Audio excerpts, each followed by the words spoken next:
Lucy's mother held her daughter's weak hand while trying to hold back tears. The 5-year-old little girl had whispered her final wish: "I want to see Elvis." Due to her terminal illness, she only had days left. Her family risked everything to fulfill this seemingly impossible wish. At that concert in Las Vegas, when Elvis learned about Lucy's story, his behavior would shock 35,000 people and make the little girl's final days unforgettable. The morning sun filtered through the hospital room window, casting gentle rays across the small figure lying in the bed. 5-year-old Lucy Martinez had been in and out of consciousness for the past week, her tiny body finally succumbing to the aggressive brain tumor that had been stealing her life piece by piece for the past 8 months. Lucy had always been a vibrant child, full of energy and laughter that could light up any room. With her dark curly hair and bright brown eyes, she had been the heart of the Martinez family home in Santa Fe, New Mexico. She loved to dance around the living room, sing at the top of her lungs, and most of all, she adored Elvis Presley with the kind of pure, innocent devotion that only a child can possess. Her love affair with Elvis had begun quite by accident. During a family barbecue the previous summer, Lucy's uncle had been playing classic rock music, and when Hound Dog came on, 5-year-old Lucy had immediately started moving to the beat with such enthusiasm that the entire family had stopped their conversations to watch her dance. From that moment forward, she had been completely enchanted by the king of rock and roll. Lucy's parents, Maria and Roberto Martinez, had indulged their daughter's fascination with Elvis music. They had bought her a small record player for her 4th birthday, along with several Elvis albums that she played constantly. Lucy knew all the words to his major hits and would perform elaborate concerts for her stuffed animals, complete with costume changes using her mother's scarves and jewelry. The diagnosis had come like a bolt of lightning on what should have been an ordinary Tuesday in March. Lucy had been complaining of headaches for several weeks, and when she began experiencing dizziness and nausea, Maria had taken her to their pediatrician. What they had expected to be a simple case of the flu had turned into a nightmare of tests, scans, and consultations that culminated in the devastating news: Lucy had an inoperable brain tumor, glioblastoma multiforme, the doctors had called it. Even the name sounded ominous and final. It was an aggressive form of brain cancer that was particularly cruel in children, growing rapidly and resisting most forms of treatment. The oncologist, Dr. Sarah Chen, had been gentle but honest with Lucy's parents about the prognosis. With treatment, Lucy might have 6 to 12 months. Without treatment, perhaps only weeks. The months that followed had been a blur of chemotherapy sessions, radiation treatments, and increasingly frequent hospital stays. Lucy had faced each treatment with remarkable courage for such a young child, never fully understanding why she felt so sick or why her beautiful curly hair had fallen out. She had accepted the colorful scarves and hats that her mother bought her, and she had continued to listen to Elvis music during her treatment sessions, finding comfort in the familiar melodies. But as autumn turned to winter, it became clear that the treatments were not working. The tumor continued to grow, and Lucy's symptoms worsened. She experienced seizures that terrified her parents, periods of confusion that left her disoriented and frightened, and increasing weakness that made it difficult for her to play or even sit up for extended periods. Chen had called Maria and Roberto into her office on a gray December morning to deliver the news they had been dreading. The latest scans showed that the tumor had continued to grow despite all their efforts. There were no more treatment options available, and it was time to focus on keeping Lucy comfortable for whatever time she had remaining. "How long?" Maria had asked, her voice barely a whisper. "It's difficult to say with certainty," Chen had replied gently. "Perhaps a few weeks, maybe a month if we're fortunate. I'm so very sorry." The drive home from the hospital that day had been the longest of their lives. Maria and Roberto had sat in silence, both struggling to process the reality that their beautiful, vibrant daughter was dying, and there was nothing they could do to stop it. That evening, As they sat by Lucy's bedside watching her sleep, they had tried to figure out how to tell a 5-year-old child that she was going to die. How do you explain death to someone who has barely begun to live? How do you prepare a child for an ending she cannot possibly understand? They had decided to focus on making Lucy's remaining time as meaningful and joyful as possible. If she only had weeks left, they would fill those weeks with everything she loved most. They would surround her with family, play her favorite music, and try to create as many happy moments as they could. It was during one of these conversations about making Lucy's final days special that she had made her request. Maria had been sitting beside Lucy's bed, gently stroking her daughter's head, where her hair was slowly beginning to grow back in soft, fine wisps. "Mama," Lucy had said in a voice that was weaker than it used to be, but still carried the sweet tone that Maria loved so much. "I want to see Elvis." Maria's heart had clenched with a mixture of love and despair. Of all the things Lucy could have asked for, this was the one thing that seemed truly impossible. Elvis was performing his regular shows in Las Vegas, thousands of miles away from their home in Santa Fe. Lucy was far too weak to travel, and even if she weren't, the cost of the trip was beyond what their family could afford, especially after months of medical bills. "Sweetheart," Maria had said gently, "Elvis is very far away. He's in Las Vegas, and you're not feeling well enough to travel right now." Lucy had looked at her mother with those bright brown eyes that seemed to hold too much wisdom for such a young child. "But Mama, I might not get another chance." The simple, heartbreaking truth of that statement had hit Maria like a physical blow. Lucy was right. This might indeed be her only chance, her last chance to see the performer who had brought her so much joy during the darkest period of her young life. That night, after Lucy had fallen asleep, Maria and Roberto had stayed up talking until dawn. They discussed their savings account, which had been depleted by medical expenses. They talked about the physical challenges of traveling with a terminally ill child. They considered the wisdom of taking Lucy so far from her medical team during such a critical time. But ultimately, they kept coming back to the same conclusion. If their daughter's time was limited, and if seeing Elvis would bring her happiness, then they had to find a way to make it happen, regardless of the obstacles. Roberto had called in sick to work the next morning and spent the day making phone calls.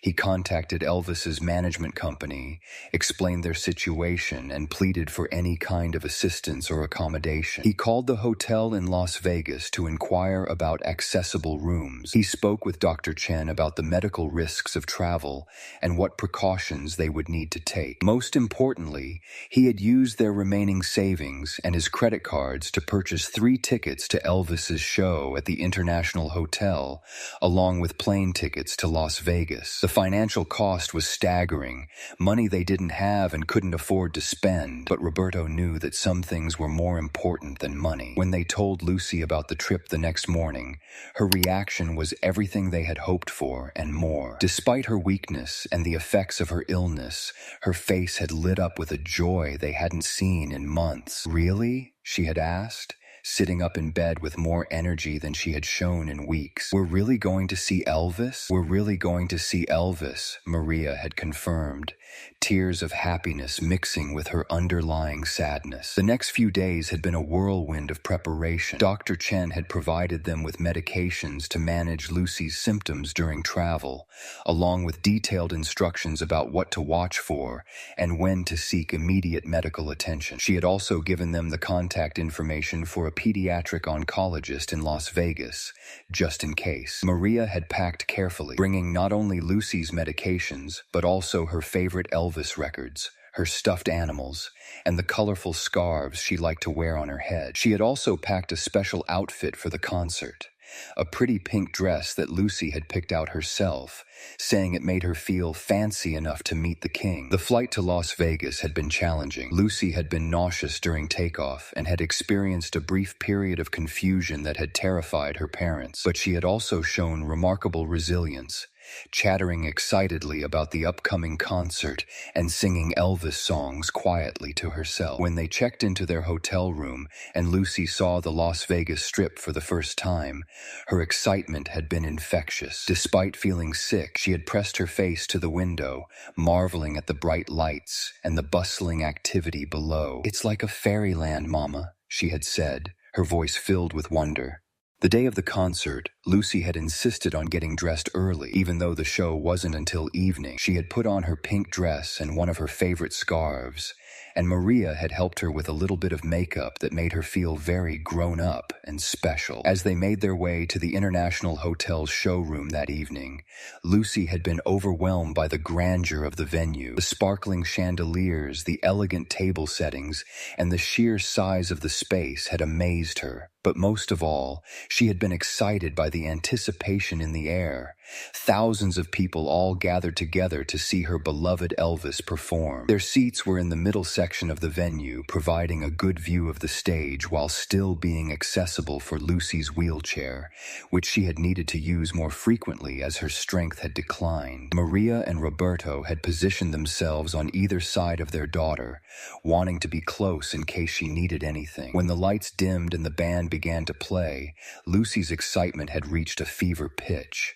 And when Elvis finally appeared on stage in his iconic white jumpsuit, sparkling under the stage lights, Lucy's reaction had been pure magic. She had clapped her hands weakly but enthusiastically, and her face had been radiant with joy. Elvis was in excellent form that night, moving through his repertoire of hits with the energy and charisma that had made him a legend. He performed Jailhouse Rock, Hound Dog, Can't Help Falling in Love, and many other songs that had Lucy singing along in her soft, sweet voice. But as the concert progressed, Maria noticed that Lucy was becoming increasingly tired. The excitement and stimulation of the venue were taking their toll on her weakened system. Lucy was still smiling and still clearly enjoying herself, but Maria could see that she was struggling to stay alert and engaged. It was during Elvis's performance of Love Me Tender that something remarkable happened. Elvis, who had always possessed an almost supernatural ability to connect with individual audience members, noticed a small figure in the crowd who caught his attention. Even from the stage, he could see that there was something different about this particular child, something about her appearance and demeanor that spoke to his protective instincts. During a brief pause between songs, Elvis had walked to the edge of the stage and spoken to the audience, but his attention was clearly focused on Lucy's section. "I see a little angel out there," he had said, his voice carrying clearly through the venue's sound system. "Sweetheart, are you having a good time tonight?" Lucy had been so surprised that Elvis was talking to her that she could barely respond. She had nodded enthusiastically and managed to call out, "Yes," in a voice that was soft but audible. "What's your name, darling?" Elvis had asked, shielding his eyes against the stage lights to see her better. "Lucy," she had replied, her voice stronger now with excitement. "Well, Lucy, you look like a very special little girl. Are you here with your family tonight?" "Yes, with Mama and Papa," Lucy had answered, pointing to her parents beside her. Elvis had smiled warmly, but something about Lucy continued to concern him. There was a fragility about her, a pallor and thinness that suggested serious illness. His protective instincts, honed by years of connecting with fans who were struggling with various challenges, told him that this little girl was facing something far more serious than the typical childhood ailments. "Lucy," Elvis had said gently, "would you like to come up here and help me with a song?" The audience had erupted in cheers and applause as venue staff quickly appeared to help escort Lucy and her parents toward the stage. As they made their way through the crowd, Maria had whispered to her daughter, "This is really happening, sweetheart. You're going to sing with Elvis." When Lucy reached the stage area, Elvis had carefully helped her up the steps, noting how light she felt and how carefully she moved. Up close, his concerns about her health were confirmed.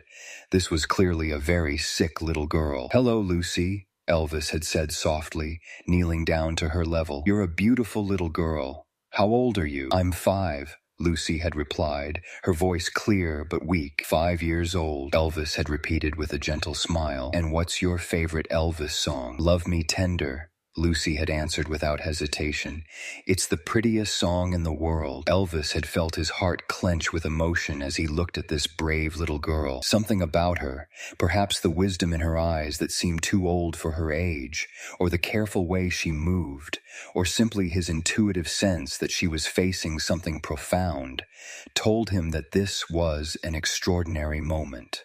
Lucy, Elvis had said gently, before we sing together, is there anything special about tonight for you? Anything you want to tell me? Lucy had looked at her parents, who had nodded encouragingly from the wings of the stage, and then back at Elvis. With the innocent honesty that only children possess, she had said in a voice that was picked up by Elvis's microphone, "I'm going to heaven soon, so Mama and Papa brought me to see you before I go." A profound silence had fallen over the entire venue as Lucy's words were carried to every corner of the massive room. 35,000 people suddenly understood that they were witnessing something far more significant than a typical interaction between a performer and a young fan. They were witnessing a dying child's final wish being fulfilled. Elvis had felt tears spring to his eyes as the full impact of Lucy's words hit him. This precious little girl was dying, and her parents had somehow managed to bring her to Las Vegas to see him perform. The courage it must have taken for them to make this trip, the sacrifice,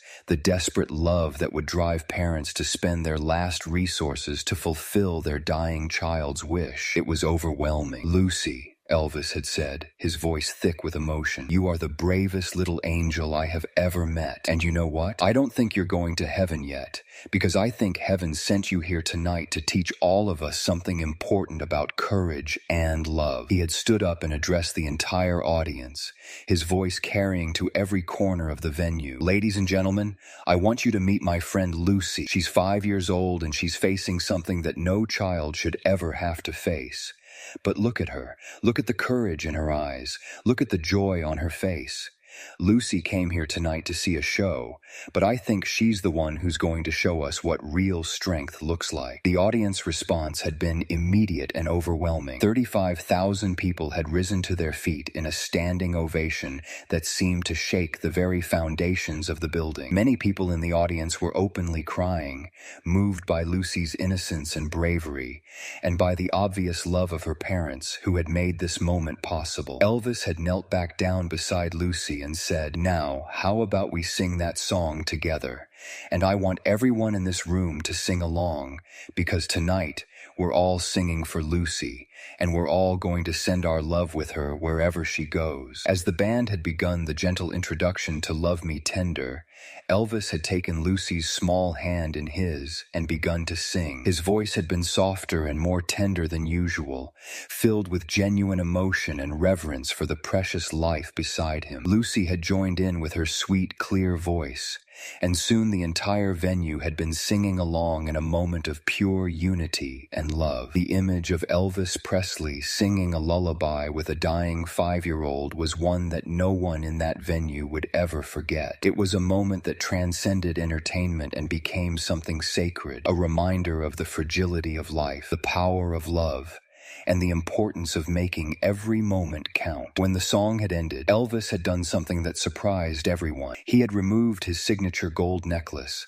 a piece he wore in every performance, and had gently placed it around Lucy's neck. "This is my gift to you, Lucy," he had said. "Every time you wear this, I want you to remember that you made Elvis Presley's night more beautiful just by being here. And no matter where you go, you'll always have a piece of my heart with you." Before Lucy had left the stage, Elvis had spent several more minutes talking with her and her parents. He had learned about her illness, her treatment, and her prognosis.